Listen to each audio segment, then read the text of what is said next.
저는 오늘 신학 강좌 38번째 시간, 오늘 제목은 원시복음과 환단고기 5번째 강의가 되겠습니다. 그동안 여러 번에 걸쳐서 원시복음과 관련하여 환단고기를 다루었는데 이제 마침내 오늘 아마 환단고기가 끝나지 않겠는가 이렇게 생각합니다.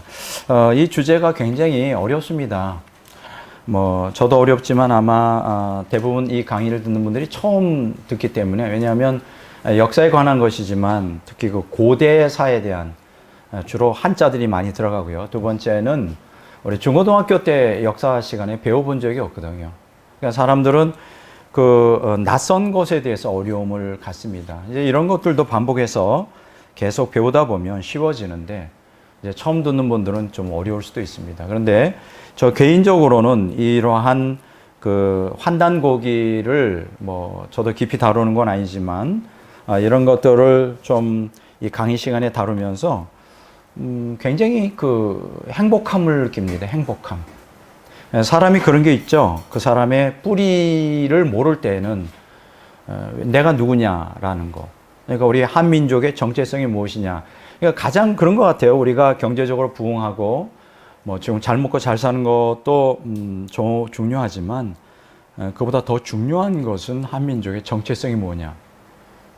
그런 것 같아요. 인간은 내 정체성이 무엇인지를 바르게 이해하는 게 굉장히 중요하다, 이렇게 생각을 합니다. 그것은 곧 내가 왜 살아야 되느냐는 어떤 인생의 목적, 의미, 더 나아가서는 사명과 연결되기 때문에 그래요. 이제 지금 우리 한국의 근현대사를 보면 정말 격동의 역사였죠. 과거 100년 전부터 오늘날까지 100년 후까지의 많은 국제적인 격동의 사건들이 많이 있었고요.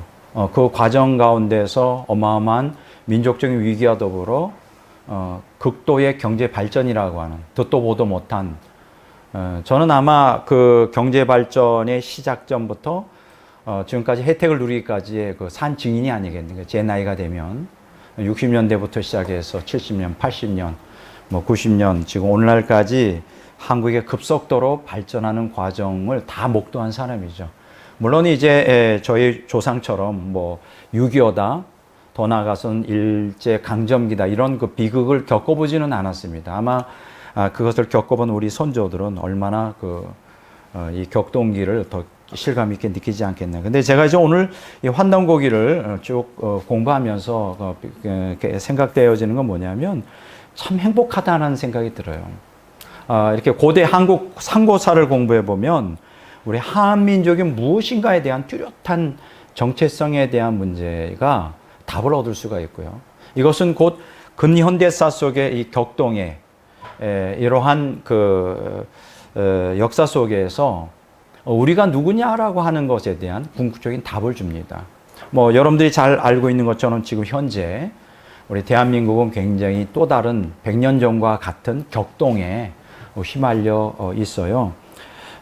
그러면 이러한 그 격동에 휘말려 있는 이러한 소용돌이 속에서 우리 한민족에게 가장 큰 확고한 근거와 확신을 줄 수 있는 게 뭘까?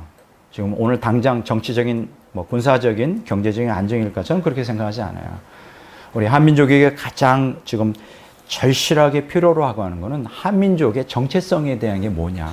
이제 그것을 알기 위해서 우리가 뭘 해야 되느냐 하면 한국 상고사에 대하여 정확한 역사적인 고찰이 있어야 되는데, 불행하게도 지금 역사학계에서는 이 한국 상고사가 실종되어 있어요.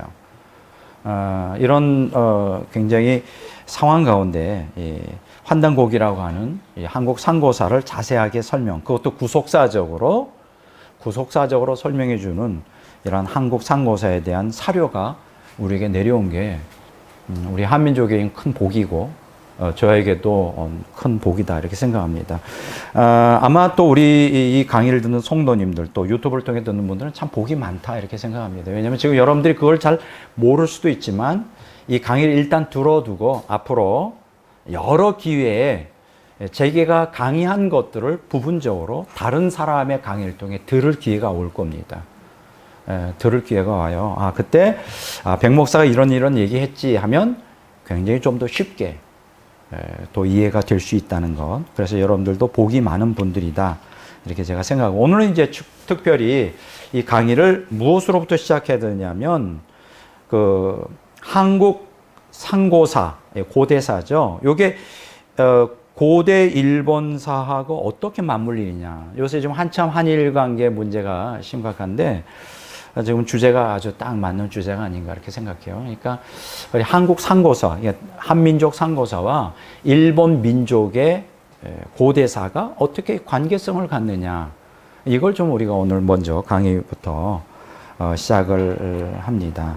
여러분들 기억하셔야 될 것은 일본 역사, 그것은 중국 역사도 마찬가지겠지만 우리 한민족의 상고사하고 밀접한 관계가 있어요. 그러니까 한국 상고사를 모르면 중국 상고사, 고대사, 중국 역사도 일본 역사도 정확하게 분별하기 어렵다. 그러니까 한국 고조선하고 밀착되어 있어요. 고조선. 우리 대한민국의 원조가 고조선이잖아요.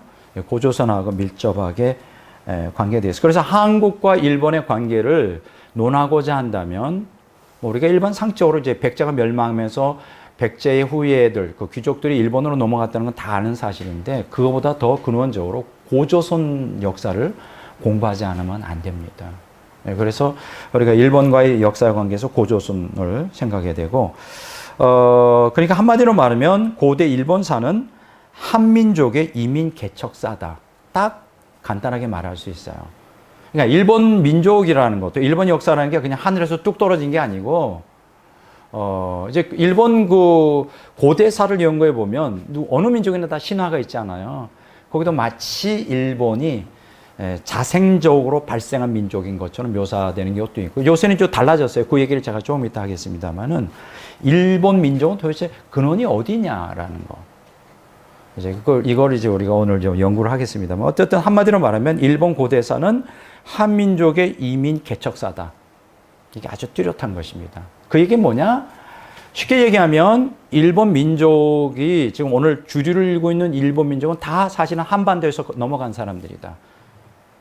이렇게, 그럼 언제부터? 고조선 시대부터. 좀 더 구체적으로 말하면 이제 사실은 부여부터 올라갈 수 있습니다. 그 다음에 고조선, 그 다음에 고구려, 그 다음에 신라, 백제. 다 한반도에서 넘어간 거예요. 그들이 지금 일본 사회의 주류를 이루고 있다. 그 얘기는 뭘까요? 일본 민족을 얘기할 때 한민족을 논하지 않고 논할 수가 없습니다. 쉽게 얘기하면 일본 민족과 한국 민족은 사실 한 혈통이다. 극단적으로 얘기하면. 어떤 면에서는 이제 아브라함에게 아브라함에게 누가 있었죠? 에서하고 야곱이, 아브라함과 이삭 있죠. 아브라함에게 이삭과 에서가 있죠. 맞습니까? 맞나요? 이스마엘. 헷갈린다. 예, 그 이스마엘이 있듯이. 근데 사실은 이스마엘과 이삭은 아브라함이라고 하는 한 조상을 갖고 있잖아요. 똑같은 거예요. 이제 궁극적으로 따지면 우리 대한민족, 한국민족은 동이족에서 나온 거고, 또 한민족에게서 일본으로 넘어갔으니까 결국은 어떤 면에서는, 이렇게 말하면 이제 일본을 반대하는 사람들은 또 저한테 돌을 던질지 모르지만, 사실 일본 민족과 한국 민족은 형제입니다. 네.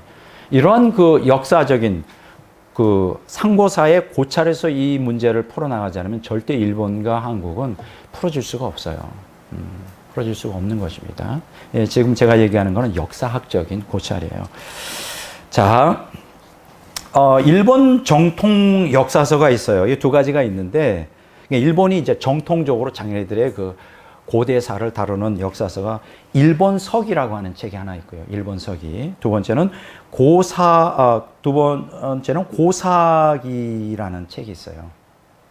근데 이제 일본석이와 고사기에 보면요, 이 사람들은 일본 건국사화, 우리 한국도 마찬가지잖아요. 우리가 한국에는 이제 고조선, 환흥, 배달, 건국사화가 있지 않습니까? 똑같이 일본에도 신화가 있어요. 이 사람들은 거기에 뭐라고 묘사되어 있냐면, 일본 민족은 촌손이 강림하여 그러니까 자기들이 촌손이다 이거죠. 이 촌손, 천자라는 말이 굉장히 중요한 말이에요. 동양에서는. 중국에서는 천자 하면 이제 황제를 얘기하네요. 하나님 아들이다. 근데 일본 사람들은 자기네들 뭐라고 말하냐면 천손이래요. 하나님의 자녀라는 거죠. 네, 그래서 이 일본 서기하고 고사기에 보면 일본 건국사화 나오는데 거기 천손 강림에 대한 이야기가 거기 나와요. 근데 재밌는 게 뭐냐면 일본 건국사화의 이런 일본 서기하고 고사기를 보면 놀라운 것은 한국의 고대 역사 있죠. 뭐 건국사화하고 비슷합니다. 이건 뭘 얘기해요?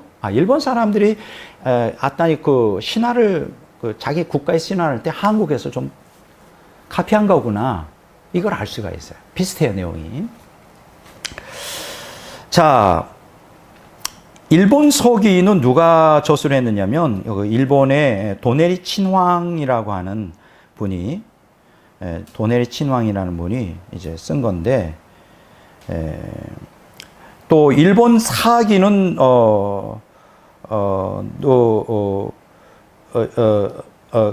그러니까 일본 사기죠. 그리고 고사기는 누가 저술했느냐면 이 사람이 일본 사람이 아니에요. 백제 사람이에요. 신기하죠? 일본 고대사를 백제 사람이 기록합니다. 그 사람이 누구냐면 태안 마려라고 하는 사람이에요. 옛날 아주 고대 이름이 조금 어렵죠. 태안 마려. 고사기를 AD 712년에 기록하고 일본 서기는 AD 720년. 그러니까 이 얘기는 뭡니까? 일본 고대 역사가 사실은 아주 고대사는 아니에요. 상고사가 아니고 AD 700년 그 사이에 쓰였으니까 그동안에 많이 역사가 지나간 다음에 그 얘기 뭐예요? 조작될 가능성이 많다는 거죠. 우리 한국의 환단고기는 그거보다 더 고대가 역사로 올라가죠. 그러니까 이 좀 조작될 가능성이 많아요. 이 두 책은 이제 이 일본 최고의 정사예요. 그러니까 일본의 가장 오래된 역사책이 이 두 권인데 이 두 권이 백제 멸망이 언제 있었습니까? AD 660년에 있죠. 백제가 멸망한 후에 태안 마려가 백제 사람이라 그랬잖아요. 요 사람이 이제 일단 일본에 들어가서 거기서 자리를 잡고 주도적인 이제 인물이 되거든요. 그래서 백제 사람이지만 백제와의 고리를 끊어버립니다. 한번 생각해 보세요. 백제는 멸망했잖아요. 그러니까 멸망한 사람의 후손이다. 그래서 일본에 와서 자수성가했다. 이렇게 하면 좀 기분이 나쁘잖아요. 자기 후손들에게. 그러니까 멸망한 백제를 갖다 고리를 끊고 일본 왕조를 만들어낸 왕조. 자기가 근원이다. 이렇게 조작을 합니다. 이게 여기서 일본 역사가 조작되기 시작하는 것이죠. 그런 어떤 배경이 있어요. 자, 그러면 여기서 우리가 어떻게 한반도에서 한민족이 일본으로 넘어가서 일본의 주류를 역할을 감당했네요. 그 얘기를 좀 해야 되겠는데요. 그 기록이 어디 나오냐? 환단곡이 나와요. 환단곡에 보면 한민족이 일본에 넘어가서 일본 민족의 주류를 이루는 그 내용이 환단곡이 나옵니다. 그 환단곡이 나오면 단군이 1세부터 쭉 나오는데요. 36번 단군되는 메륵 단군이라는 황제죠. 때 협야후 배반명이라는 분이 배반명. 협야후는 아마 아호 같아요. 배반명은 이제 본명인데 배반명이 일본으로 건너가 삼도. 일본이 여러분들 이렇게 보면 세계 거대한 섬으로 되어 있잖아요. 이 삼도를 갖다가 평정하고 스스로 천황이 되었다는 기록이 나와요. 와, 대단하죠? 천황이 되었어요. 이때가 언제냐면 BC 667년경이에요. 667년. 바로 이 배반명이 곧 일본 서기의 큐슈 인근 섬 일향에서 출발하여 일본 열도를 평정하고 BC 660년에 일본의 초대 천황으로 등극하는 진무가 됩니다. 진무. 우리 한문으로 말하면 신무인데 진무. 그러니까 천황이에요. 일본 초대 천황이에요. 그러니까 여러분들 기억하셔야 될 것은 일본 하면 이제 천황이 있잖아요. 그들이 다 사실은 혈통을 따지면 다 백제에서 넘어간 사람들. 백제 사람. 이거는 오늘날 일본 사람들이 부인을 안 합니다. 너무나 뚜렷한 역사적인 사료들, 또 고고학적인 그러한 증거들이 있어서 천황들이 다 백제의 귀족들이죠.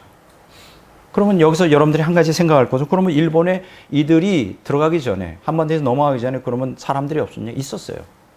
제가 좀 일본 역사를 조금 연구해보니까 여러 원주민들이 있었습니다. 남방에도 있었고 북방에도 있었고. 근데 살고 있었지만 백제에서 넘어간 귀족들이 들어가서 점령해 버립니다. 그 얘기는 뭐예요? 이 백제가 멸망하고 귀족들이 넘어갈 때 일본으로 백제 사람들의 문화 문명이 뛰어났다는 걸 얘기해요.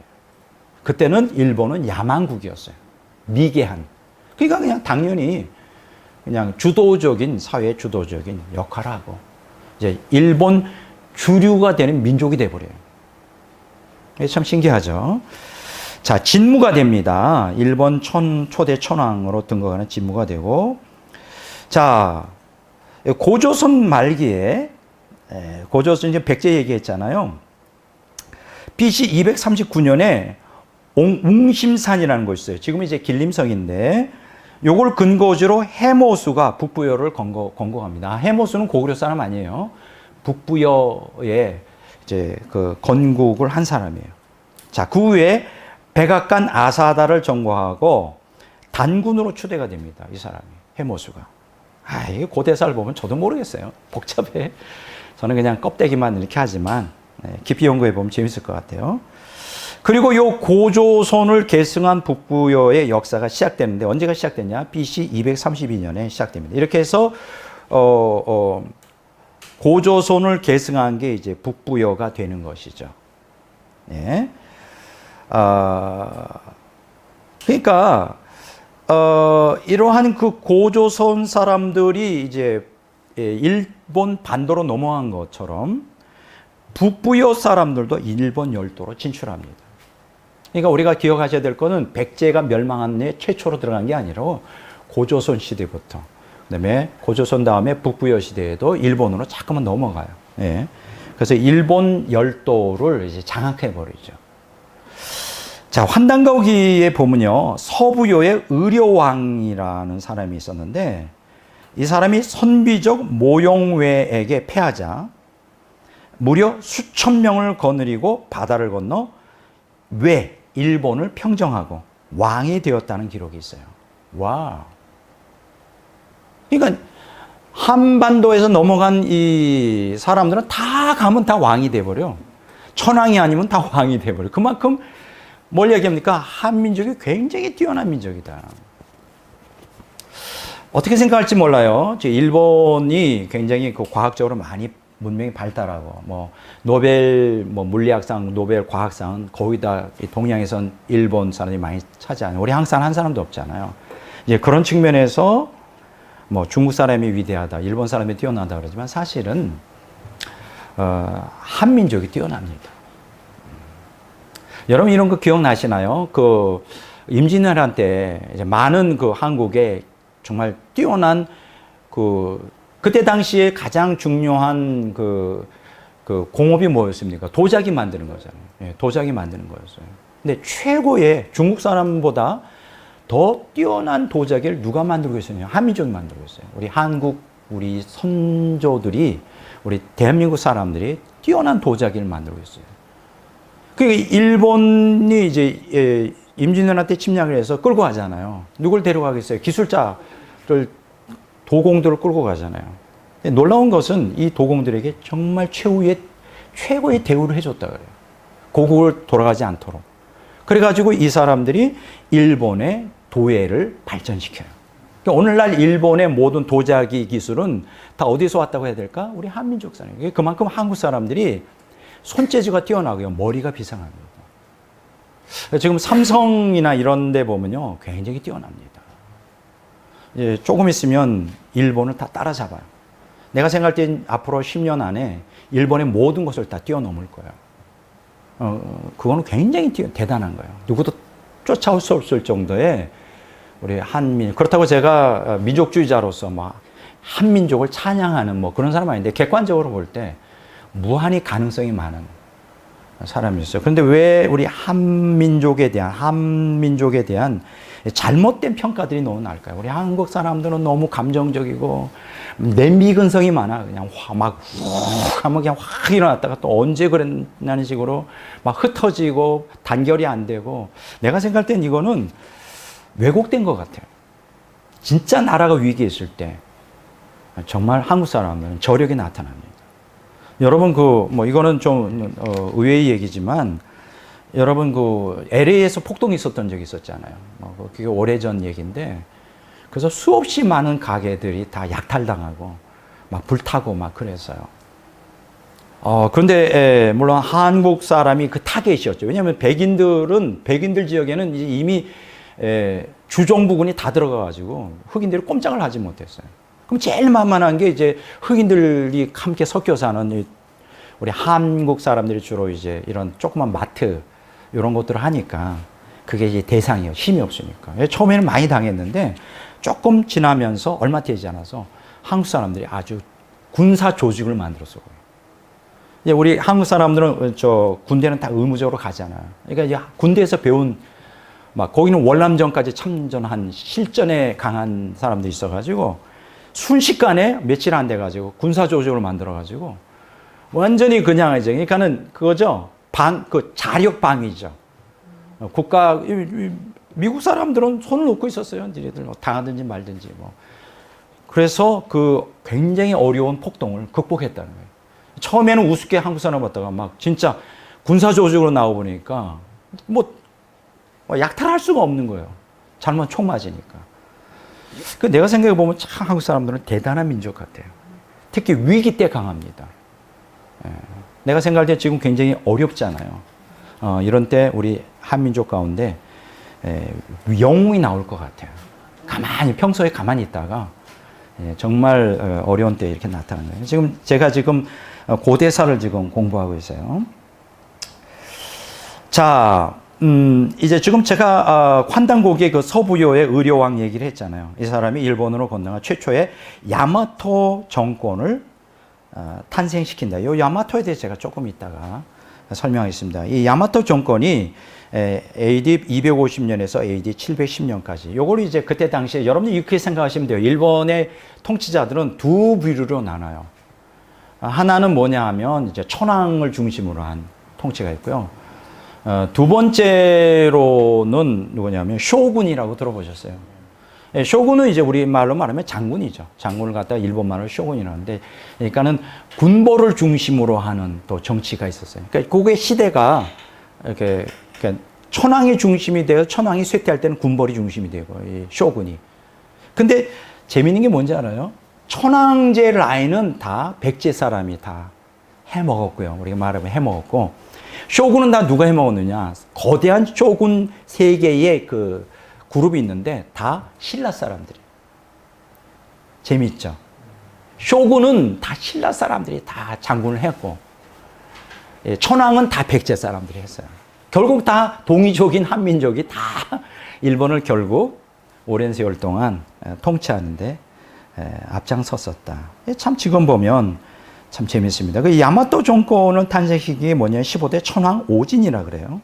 뭐 이런 건 자세한 건 제가 다 말씀드릴 수 없고. 한편 북부여 시조 해모수의 후손인 고주몽이 있어요.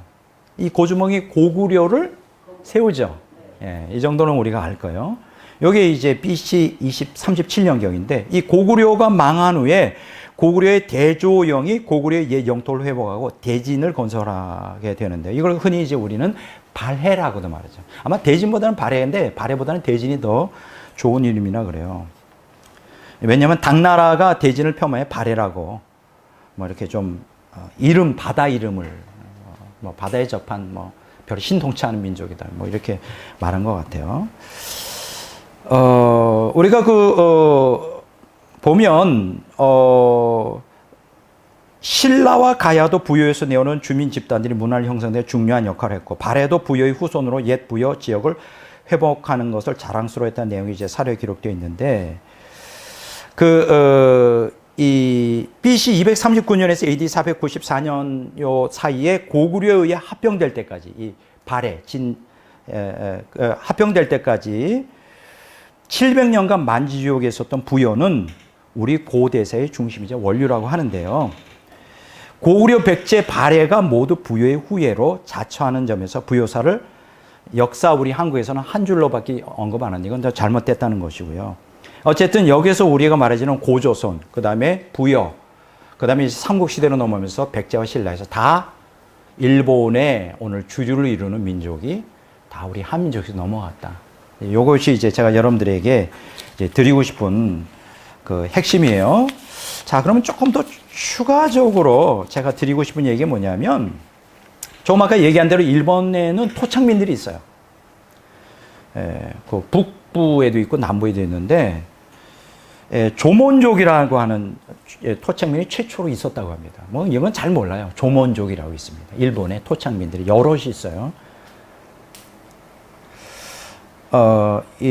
근데 이 요들과 구분되는 야마토 민족, 아까 제가 야마토 얘기를 했잖아요. 우리 한반도에 넘어간 사람이에요. 요 사람들이 서기 3세기 중엽에 일본 최초의 통일 정권을 세웁니다. 그러니까 그 전까지는 다 흩어져 있었나 봐요. 제대로 된 행정기관도 없고, 그러다가 야마토 민족이라는 것이 한반도에서 넘어가면서 야마토 민족을 세우면서 최초의 통일 정권을 만듭니다. 요 사람들이 이 누구냐? 야마토 민족. 요게 이제 동이족이죠. 한민족이 일본 넘어가서 세운 이름의 민족이 야마토 민족이에요. 이해가 되죠? 이게 한민족이에요, 야마토는. 이 야마토 민족은 19세기 말에 이르러 일본 열도의 북부 토착민이 또 있대요. 아이누 민족이라고 있는데, 그리고 또 여러 그 외에 몇몇 작은 소수 민족이 있는데, 요들과, 그러니까 토착민과 정치적, 역사적, 언어적으로, 민족적으로 전혀 구분이 됩니다. 이 야마토 민족이. 근데 이 야마토 민족이 뭐냐? 조금 얘기해요. 동이족이고, 그 다음에 한민족이에요. 근데 재밌는 것은 뭐냐? 여러분들이 일본 역사책을 보면, 이러한 그 토착민들을 일본 민족으로 쳐주질 않아요. 야만족이라고. 자기네들도 되게 무죠. 지금도 마찬가지예요. 여러분 아십니까? 지금도 일본 열도에 가면 소수의 그 토착 민족이 있어요. 우리 한국은 없잖아요. 뭐 아메리카 대륙하면 그 인디안들이 있듯이 어느 뭐 호주도 있죠. 원주민. 뉴질랜드도 원주민 있죠. 똑같이 일본에도 원주민이 있어요. 근데 야만족으로 쳐요. 그러면 재밌는 게 뭐냐면 일본 역사책에서 지금 현재로도 그렇고 일본 고유의 민족, 일본 민족 하면 누구를 치는지 아십니까? 야마토라고 말해요. 일본 사람 100사람이다. 이 토착민을 자기 민족이라고 생각하잖아요. 이것들은 우리하고 피가 다르다. 뭔 의미 아닐까요? 자기네들이 우리 일본 민족의 원조다라고 이구동성하는 게 야마토 민족인데 이들이 누구예요? 한반도에서 넘어간 사람. 그 얘기는 다른 말로 말하면 우리는 한민족과 혈통이 같다라고 고백하는 것과 똑같아요. 근데 그러면서 또 다른 짓을 하죠. 이거 보면 이율배반이다. 이제 이렇게 말합니다. 조금 아까 얘기는 일본 천황은 일본 열도의 백제 왕실 다 혈통이에요. 아까 내가 얘기했죠. 천황이 어디서 시작됐습니까? 진무 천황이 660년에 즉위함을 해요. 이게 다 한반도에서 넘어간 사람들이죠. 그리고 11세기 이후에 천황 정치가 쇠퇴합니다. 그리고 모가 등극하기 쇼군 정치가 이게 군벌들을 중심으로 한 그 무력 정치. 이게 이제 일본 역사를 보면 세 개의 거대한 쇼군 무리가 있어요. 이걸 갖다가 뭐라 그러냐? 막부 쇼군이라고 그래요. 막부라는 게 뭡니까? 천막할 때 쉽게 얘기하면 야전에서 매일 전쟁하면서 살았던 장군들이죠. 이게 막부 쇼군이라고 그래요. 모두가 다 신라 혈통이에요. 재밌죠? 천황은 백제 혈통, 쇼군들은 다 신라 혈통이에요. 참 재밌습니다. 이들이 막부가 쇼군이 12세기부터 19세기까지 일본 전체를 갖다가 통치하죠. 예. 야, 이게 대단합니다. 자, 그래서 여기서 우리가 깨닫게 되는 결론이 뭐냐? 한일 의학계에서 일본 열도의 주류를 이루는 그 일본 사람들의 DNA를 다 피검사를 해본 적이 있어요. 근데 놀라운 것은 한국인과 매우 가깝다. 물론 일본 사람 100%가 다 한국 사람 아니겠죠. 섞였겠죠, 피가. 그래서 결국은 한국인과 일본인은 근친 관계와 같다. 이렇게 형제 관계와 같다. 중국은 다릅니다. 중국의 주류를 이루는 한족 92%가 중국인데 그 한족과 동이족인 우리 한미족은 피가 전혀 달라요. 그러나 일본 사람들은 뭐 지금 제가 얘기하는 건 주류입니다. 토착민은 우리하고는 관계가 없지만 주류를 이루는 일본 사람들은 한국 사람과 피가 같다라고 말해도 우리가 틀리지 않다. 그래서 제가 지금 일어나는 이러한 그 한국과 일본의 갈등은 지금 근대 현대사에서만 그걸 가지고 우리가 논하면 해결이 없어요. 네, 날마다 대결 구도밖에 가질 수 없지만 우리가 이 근원적으로 한국 상고사를 연구하면서 고조선, 부여, 그다음에 이제 고구려, 그다음에 백제, 신라에서 다 넘어간 우리 선조들 가운데 우리 후예들이 일본에 정착했기 때문에 그런 역사적인 근거를 해서 대화를 풀어나가는 게 좀 더 지혜롭지 않겠는 게 제 생각이에요. 근데 그런 생각을 합니다. 이런 얘기 또 한 가지 참 재미있는 게 있어요. 뭐냐면 이런 거 일본 사람들의 어떤 그 성향 속에 이 한반도에 대한 집착을 여러분 혹시 좀 과도하게 집착한다. 이런 거 생각해 본 적 없어요. 그러니까 쉽게 얘기하면 기회만 주어지면 어떻게든지 일본 사람들은 한반도를 이렇게 점령하려고 막 길을 쓰는. 근데 거기에 역사적인 배경이 있어요. 내가 지난번에 한번 얘기했죠. 일본이 하도 이 지진이 많고 하다 보니까 이 DNA 속에 항상 두려움이 있는 거예요. 일본 침몰에 대해. 그래서 한강 대륙을 갈망하는 마음이 있었다. 이제 그 첫 번째로 제가 말씀을 드렸었고요. 근데 그것만이 전부가 아니에요. 두 번째 그 이유가 있습니다. 일본이 왜 한국을 자꾸만 넘볼까? 그게 뭐냐면 일본 사람들 안에는 어떤 의식이 있냐면 자기네들이 되찾아야 할 고향이라고 생각해요. 이게 또 무슨 뚱딴지 같은 소리냐. 그러니까 한반도를 자기 고향이라고 생각해. 일본 사람들 안에. 이걸 이제 우리가 이제 유식한 말로 뭐라 그러냐면 일본 민족의 북방기원설이라는 거예요. 북방기원설. 쉽게 얘기하면 일본 민족이 지금 주류를 이루는 일본 사람들은 이 대륙에서 넘어왔다는 거예요. 그게 정설입니다. 신기하잖아요. 지금 제가 얘기하는 것 같지 않아요? 일본의 그 원조가 우리에서 다 넘어간 거예요. 그걸 인정한다는 거예요. 근데 물론 해석은 다르죠. 우리가 한국 사람으로서 한다면 너희들은 동생이야. 우리 후손이야. 넘어갔으니까 우리가 주류야. 근데 일본 사람이면 어떻게 할까요? 그걸 거꾸로 해석하겠죠. 그럼 어떻게 해석할까요? 참 재밌습니다. 우리가 주류야. 우리가 형이야. 너희들은 동생이야. 이렇게 하면 그럼 일본 사람들은 아니야. 너희들이 동생이 아니고 너희들 한반도에 사는 사람들은 원래 두 부리로 나누게 돼 있어. 하나는 고상한 사람들하고 귀족 쪽하고 하나는 미개인이야. 근데 너희 한민족은 미개인이야. 토착 미개인이야. 우리 그러면 일본 사람들은 바로 한반도에서 넘어온 고상한 귀족. 근데 그들은 원조가 어디냐? 거기서 더 올라가. 동이족이야. 북방민족. 그게 바로 이게 북방민족이죠. 거기에 우리 민족에 너희들은 야만이냐. 또 이렇게 또 해석을 해요. 이게 참 재미있습니다. 자, 일본은 지난 과거 100년 동안 끊임없이 이제 주변 국가들을 변방이라고 막 치고 중국도 한국도. 그리고 침략을 갖다가 합리화했어요. 자기 원래 이 중국 땅도 한국도 우리 땅이야. 뭐 이렇게 하면서. 이게 굉장히 좀 문제가 심각한데요. 자신들은 19세기 말부터 일본 사람들은 동아시아를 침략하고 문화재를 침탈하면서 자신들을 대륙에서 내려온 천손민족이라고 자부하는 거예요. 이거는 중국도 마찬가지예요. 일본도 그렇게 마찬가지인데 재밌는 건 뭐냐면 한국 사람만 그렇게 생각 안 해요. 정말 희한합니다. 중국 사람들도 자신들이 천손 후손이라 그래요.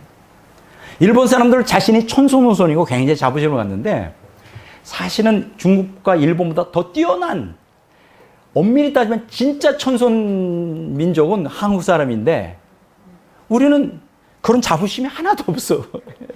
너무 이상한 민족이에요. 그러고도 살아남은 거는 하나님의 크신 은혜다라고 생각해요. 그 은혜예요. 참, 이게 희한해요. 그래서 이 자신들은 대륙에서 넘어왔다는 거예요. 천손 자손으로. 당연히 한국은 우리 땅이야. 식민지로 만들어도 돼. 저것들은 야만인이니 식민지로 만들어도 돼. 내 고향이야. 뭐 이렇게. 그리고 한민족은 열등한 백성이야. 통치 대상이야. 이렇게 해버린다는 거예요. 1868년에 여러분들 일본의 메이지 유신이 있었죠. 서구 문물을 받아들이면서 이제 일본은 제국주의를 정당화하기 위해서 그때 뭐를 힘썼는지 알아요? 고고학을 연구했어요. 어떤 한 나라가 다른 민족을 침략하기 전에 반드시 뭐를 그냥 무력으로만 하는 게 아니에요. 정당성을 확보해야 되거든요. 명분. 그래 뭐야? 역사적인 명분. 북한, 중국도 마찬가지예요. 동북 공정을 왜 합니까? 한국을 먹고 싶은데 이거 원래 중국 땅이었어. 뭐 이렇게 해야 되잖아요. 동북 공정 그렇게 하는 거. 일본도 마찬가지예요. 일본이 그냥 밀고 들어온 게 아니에요. 당연히 중국과 일본은 우리 땅이야라고 하는 명분을 세우기 위해서 고고학을 공부한 거죠. 예. 그리고 재미있는 것은 뭐냐면 일본이 한국을 침략하기 전에 1899년부터 한국 문화재를 깊이 연구하기 시작합니다. 뭔가 자기 민족의 우월성을 나타내기 위해서. 여러분 그래서 고고학이라든가 이 문화재는 너무 중요한 거예요. 이거를 깊이. 근데 안타깝게도 우리 한국 사람들은 한국 상고사나 역사에 관심이 없어요. 너무 중국과 일본의 사대주의에 눌려가지고 학자들이 공부를 안 하려고 그래요. 이게 참 너무 저로서는 안타까운 현실이다. 요때 이러한 고고학 또 인류학을 연구하는데 주도적인 역할을 한 사람이 누구냐면 도리 류조라고 하는 교수예요. 도리 류조. 이 사람은 일본 제국주의를 정당화하기 위해서 공부를 한 사람이에요. 교수예요, 교수. 고고학 교수예요. 인류학 교수예요. 이 사람은 19세기 말부터 일본이 가는 곳마다, 일본군이 가는 곳마다 쫓아다녀요. 청일전쟁 때 가서 참견하고, 거기에서 뭐 이제 고고학적인 것을 발견하고요. 뭐 이렇게 하면서 이제 원주민도 조사하고, 그리고 고고학적인 걸 발견하면서 이 사람이 가는 곳마다 뭐라고 하냐. 일본 민족이 뛰어난 민족이다. 중국 사람들은 열등한 민족이야. 한국 사람들은 되게 열등한 민족이야. 우리 일본 사람이 최고의 아주 뛰어난 민족이야. 이제 그것을 막 입증하기 위해서 고고학적인 걸 조작해내는 거죠. 그래서 1910년에 조선 총독부 총독이었던 사이토에게 많은 자금과 그 허락을 받아가지고 이제 한국에서 일본 민족의 기원을 찾는 조사를 본격적으로 시작을 해요. 그러니까 일본 사람이 한국 역사를 연구하는 거예요. 왜 연구할까요? 왜 연구할까? 일본 민족의 뛰어남을 증명하기 위해서. 그리고 1920년대 일제가 이제 한반도를 뛰어넘어 만주와 중국까지 막 세력을 확장하면서 이제 한반도에 머물지 않고 이제 만주 지역까지 북방 기원서를 이제 드러내기 시작하죠. 예. 그래서 오늘날 일본은 북방에서 우리로 말하면 동이족이 이제 내려와 가지고 중국을 거쳐서 한반도를 거쳐서 우리에게 했고 그 중국 사람들이나 한민족은 다 열등한 민족이다. 우리는 아주 북방에 말 잘 타고 동이족이잖아요. 지네들이 동이족의 원조라는 거예요. 이게 적반하장도 문제가 되지. 제가 지금까지 여러 번에 걸쳐서 우리 동이족의 직계 후손은 누구라 그랬죠? 한민족이라 그랬잖아요. 일본 사람 아니라고 하는 거예요. 지네들이 동이족의 원조라는 거예요. 그러니까 중국 사람, 한민족은 다 열등한 민족이에요. 이것들은 다 지배해야 된다. 이렇게 이제 씌우는 거예요. 그래서 그 북방 기원설이라는 게 이제 거기에서 나왔습니다. 좀 이렇게 여러분들이 흐름을 좀 이해할 수가 있겠죠. 왜 일본 사람들이 이렇게 한반도에 대해서 그렇게 애착을 갖고 있는가? 이런 역사적인 다 배경. 지금도 그렇게 믿어요, 일본 사람. 왜곡된 거죠. 근데 안타깝게도 한국 역사학자들은 아무 관심이 없어요. 그렇게 말해도 소수의 깨어있는 학자들 말고는 그냥 중국과 일본이 가르쳐준 대로 그냥 그게 진리인 양 그냥 그걸 받아들여요. 식민사관의 근거예요. 이게 얼마나 잘못된 것인지. 지금 제가 그 국사 교과서에 대해서 지금 제가 안타까움을 나타내는데요. 여러분들 기억하시는 그 신백강이라고 하는 이 고대사를 정통으로 공부하는 학자가 있었는데 이분이 이런 얘기를 해요. 고조선을 비롯한 우리 민족의 중심 활동 무대는 한반도가 아니라 중원이었다는. 중원이 어디입니까? 동북 삼성 있잖아요. 거기가 고조선의 발원이에요. 우리가 중고등학교 때 제가 역사 교과서에서는 그냥 한반도가 전부인 양 배웠는데, 물론 살짝 위에 뭐 고조선이 발원이 있었다는 얘기는 있었지만 중원인 대륙이었어요. 예. 근데 오늘날 강단사학계는 일제가 왜곡해 놓은 고대사의 틀에서 조금도 벗어나지 못하고 있다. 이게 너무나 가슴 아픈 현실이라고 개탄하면서 국사 교과서 어느 곳에서 우리 민족의 기원에 관하여 정확하게 서술해 내온 곳이 없다고 한탄했습니다. 뭐 저도 보니까 중고등학교 때 배운 게 뭐 그렇죠. 잘못됐다는 거죠. 오늘날 국사 교과서가 잘못 가르치고 있다는 거예요. 바로 수정해야 된다는 거예요. 현재 한국사 교과서에는 일제 식민사학의 연장선이고 일제의 식민사관을 통솔로 받아들여 우리 역사를 반도의 역사로 축소시켰다는 거예요. 그러니까 중원인데 동북 삼성이 그 아주 만주 땅 다 우리 땅이었는데 그냥 반도의 역사. 그래서 우리 그 안에서 고구려와 백제 신라가 그냥 치고받고 그냥 뭐 서로 아웅다웅하는 광대한 중원 대륙에서 중국 한족과 투쟁하며 한민족의 긍지를 세웠던 고대 한민족사를 갖다 왜곡했다는 거죠. 엉터리라는 게 그게 이런 것에 대하여 이제 한탄을 했습니다. 이 신백강 이분은 이 얘기도 해요. 이것도 여러분들이 들어본 적이 있는지 모르지만 예맥족과 동이족이 다르다라는 지금 학설이 있어요. 뭐 처음 들어보는 사람이 무슨 얘기인지 모르겠지만 예맥족 누구지? 동이족 다르대요. 한국 교과서에는 그렇게 나와 있어요. 다르다. 근데 사실은 이렇게 엄밀한 의미에 보면 예맥이라는 것은 한민족의 혈통적 동질성을 나타내는 거고요. 동이라고 하는 것은 한민족의 문화적 동질성을 지칭하는 거예요. 그러니까 같은 민족인데 어떤 해석하는 차이에 따라 다른 거지 다르지 않다는 거예요. 이렇게 여러분들이 다시 말해서 예라고 하는 것은 우리말 새를 뜻하고 맥은 우리말 밝다 할 때 발을 뜻하며 하는 우리말 밝을 환은 똑같은 얘기예요.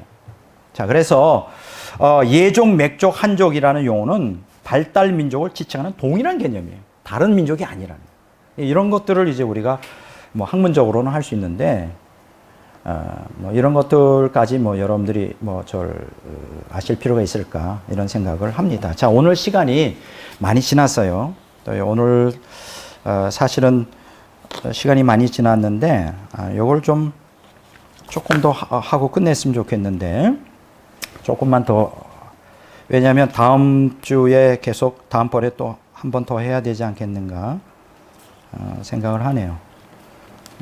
지금 시간이 꽤 들어갔죠?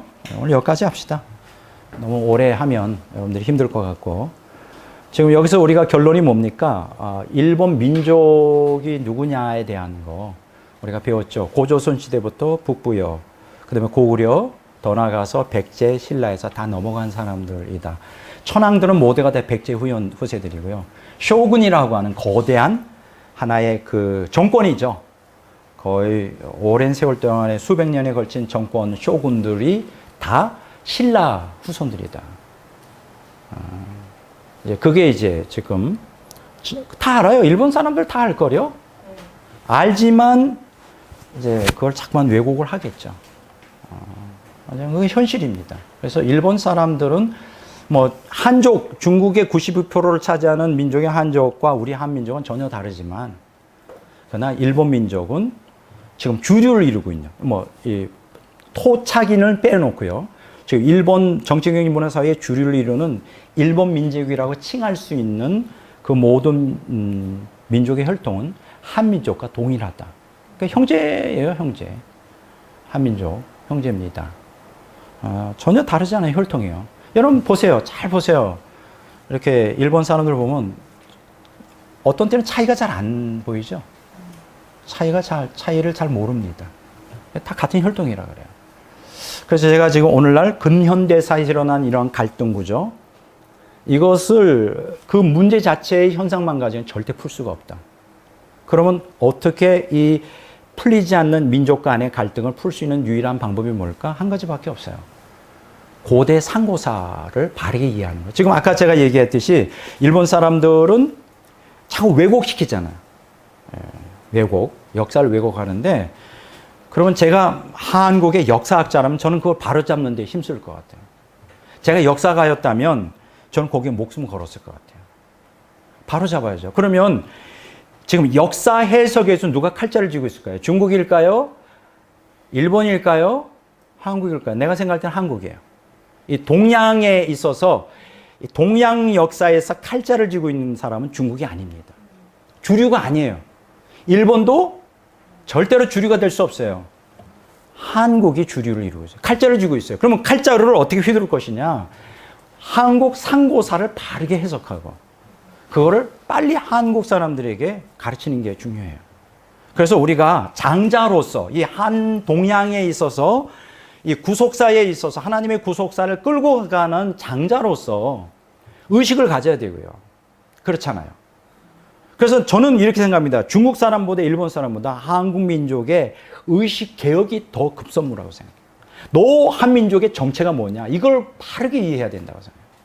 근데 이게 초중 고등학교 역사에서 배워본 적이 없어요. 이게 오늘 한국의 문제예요. 제일 큰 문제는 지금 사실은요, 좌파 우파가 아닙니다. 제가 볼 때는. 좌파 우파가 아니라 더 중요한 거는 역사의식의 결여예요. 내가 누군지를 몰라. 가르쳐 본 적이 없어요. 그러니까 혼란에 빠져 있는 거예요. 어떻게 해야 될지를 몰라. 혼란에 빠져요. 한민족의 민족의 정체성이 뭔지를 모르는 민족은 불행한 거예요. 우리는 빨리 이 한국 역사를 통해 민족의 정체성을 회복하는, 그러려면 환단고기를 반드시 알아야 되고요. 한국 상고사를 깊이 연구해야 돼요. 일부 학자들이 지금 공부를 하고 있는데 택도 없이 부족하죠. 택도 없이 부족해요. 안타까운 현실이에요. 근데 이 고대 상고사가 원시복음, 하나님의 구속사하고 깊이 연관되어 있기 때문에 사실 이 고대 상고사는 누가 공부를 하면 딱 좋냐? 신학자들이 하면 딱이에요. 근데 신학자 중에 아무도 관심 가는 사람이 없어요. 물론 몇몇 목사님들이 이쪽에 관심을 가지고 글을 쓰는데 그 차원만 가지고는 안 돼요. 정말 전문적으로 역사 신학자들이 그룹이 져서 나와서 이거를 공부해야 돼요. 그리고 책도 출판하고 연구해도. 그런데 앞으로 이 한국 상고사, 환단고기 이런 원시복음과 환단고기 신학적 고찰을 위한 하나의 학회가 설립이 돼야 된다. 나는 생각인데 없어요. 그거 참 신기해요. 역사학자들이 왜 이런 공부를 안 할까? 저는 이런 생각을 갖습니다. 그래서 사실은 중국과 일본과 한국의 이런 동양의 역사에 있어서 누가 주도를 해야 되느냐? 한민족밖에 없어요. 왜 그렇게 생각합니까? 제가 민족주의자라 그런 거 아니에요. 한민족의 주권적 섭리 가운데 그게 있어요. 하나님의 마지막 시대에 택한 민족이 누구냐? 대한민족이에요. 한민족이에요. 이걸 오늘 기독교인들이 알았으면 좋겠어요. 그래서 제가 이 내용을 앞으로 제가 조금 더 익숙하게 한다면 정말 한국 기독교의 모든 사람들에게 알리고 싶어요. 이거를. 그래서 우리 기독교인부터 이러한 역사의식으로, 역사적 소명의식으로 무장하자. 그래야 이게 한민족이 사명이 무엇이고 앞으로 어떻게 살아가면 하나님이 이 민족을 복주실까를 이 한민족의 고대사에서 원시복음과의 관계에서 하나님과의 관계성 속에서 풀어나가야만 돼요. 재밌는 게 뭔지 알아요? 이제 거의 끝날 때가 됐는데 조금 아까 제가 얘기했잖아요. 한민족, 대한민국의 한민족과 일본 민족이 같은 동족이라고. 동이족이에요. 일본 사람들 그렇게 믿어요. 자, 그러면 하나님이 볼 때는 같은 하나님의 민족이니까 선민이잖아요. 어떤 면에서 한민족도 선민이고 일본 민족도 선민이에요. 근데 왜 하나님께서는 일본을 택하지 않으시고 한민족을 택했을까? 대한민국을. 거기에는 역사적인 이유가 있어요. 뭐냐면 한마디로 말하면 똑같은 건 아니지만은 동일하게 하나님이 복음이 한반도에도 일본에도 들어갔어요. 복음이. 근데 놀라운 것은 일본 민족은 여러 번의 기회를 다 거부했어요. 다 죽이거나 유럽의 극도의 물질 문명, 과학 문명 받아들였지만 그것과 더불어 일본에 들어오는 복음을 거부했어요. 우리는 물물부터 받아들이지 않았어요. 신기한 거는 물질 문명이 받아들이는 게 제일 먼저 복음이 들어왔어요. 로마 카톨릭이든 개신교든 복음이 먼저 들어왔어요. 일본은 물질 문명과 선교사들이 함께 들어갔어요. 근데 그들은 선교사들을 배척했어요. 죽였고 물질 문명만 받아들였어. 그쪽에 유익만 돌렸고 한민족은 물질 문명이 먼저 들어오지 않고 선교사가 먼저 들어왔어요. 복음이 먼저 들어왔어요. 근데 놀라운 것은 한민족은 복음을 받아들였어요. 그리고 물질 문명이 나중에 번창하게 됐어요. 여러분, 하나님을 안 믿는 사람이 부자가 되면 더 믿기가 어려워요. 근데 하나님을 잘 믿는 사람이 부자가 돼도 그렇게 쉽게 하나님을 떠나지 않습니다. 또 한 가지요. 우리가 그 한반도는 외침이 거의 5,000년 동안 960번 이상이라고 그러잖아요. 그 한국의 역사를 공부해 보면 그 이스라엘 역사가 비슷해요. 고난의 역사예요. 그럼 이런 질문을 할까요? 일본은 외침을 받아본 적이 거의 없죠. 물론 뭐 몽고족이 가다가 태풍을 만나서 다 죽은 거예요. 그러니까 그 일본 땅에 외국 군대가 들어가서 뭐 히로시마, 나가사키 그것 말고는 없었어요. 어떤 민족적인 고통이 없었다고. 지네들끼리 치고받기는 했었지만. 근데 한국은 사실은 우리들끼리 싸움보다는 외침을 굉장히 많이 받았어요. 고난이 많은 민족이에요. 거기도 하나의 섭리가 있어요. 여러분, 사람이 고난이 많을 때 복음을 받아들이잖아요. 하나님 왜 한민족으로 하여금 지형학적으로 굉장히 고난을 받을 수 있도록 그렇게 하셨을까? 복음을 받아들이도록. 아마 일본이 민족적으로 고난이 엄청 많았다면 어쩌면 복음을 받아들였을지 몰라요. 그런 적이 없었거든. 그러나 우리 한민족은 복음을 받아들였어요. 그래서 하나님께서 두 민족을 딱 비교해 봤을 때 일본을 택하지 않고 한국을 택한 거예요. 그래서 저는 그렇게 생각합니다. 한민족은 복받은 민족이다. 왜 그럴까요? 하나님을 받아들였기 때문에. 한민족은 상고사 때부터 하나님을 경외하고 아예 민족 자체가 아주 상고사 시대부터 하나님께 선민으로서 마치 이스라엘 백성들이 선민으로서 구약이 곧 그들의 역사책인 것처럼 아예 처음부터 아브라함을 불러서 민족이 만들어져서 선민으로 택한 것처럼 한국도 똑같거든요. 굉장히 복이 많은 민족이다. 부귀 영화를 누려서 복이 많은 게 아니라 하나님을 믿는 민족이기 때문에 복이 많은 거예요. 그래서 지금 우리 한국 역사를 오늘날 평가하고 앞으로 미래를 예측할 수 있는 유일한 근거는 지금이 아닙니다. 뭐 삼성이 뭐 최고의 세계 인류 기업이 돼서 그거 아니에요. 우리 한민족의 현재와 미래를 진단하고 예측할 수 있는 거는 하나님과의 관계성 속에서 구속사적으로 대한민국 상고사를 연구하고 그것을 구속사적으로 해석할 때만 희망이 있는 거예요. 저는 그렇게 생각합니다. 예, 그런 측면에서 오늘 강의를 다 끝내진 못했지만 지금 이 환단고기를 공부하면서 얼마나 제 마음이 행복하고 얼마나 한민족으로서 한국 사람이라는 게 자부심이 그렇게 크게 들어가는 거죠. 자부심이 그렇게 강해요. 내가 한국 사람이라는 게 자부심이 굉장히 강합니다. 이런 자부심은 이런 어려운 환경 속에서도 우리로 하여금 생존할 수 있는 에너지와 힘을 줘요. 그래서 여러분들이 이 공부를 계속 앞으로 좀 다 끝나진 않았습니다. 이제 다음번에도 계속 한 번 더 해야 되겠는데 오늘 이런 차원에서 구속사적으로 우리 한국 상고사를 공부할 수 있다면 이게 얼마나 큰 복인가 이렇게 생각합니다. 오늘 강의는 여기까지 해야 되겠습니다. 예.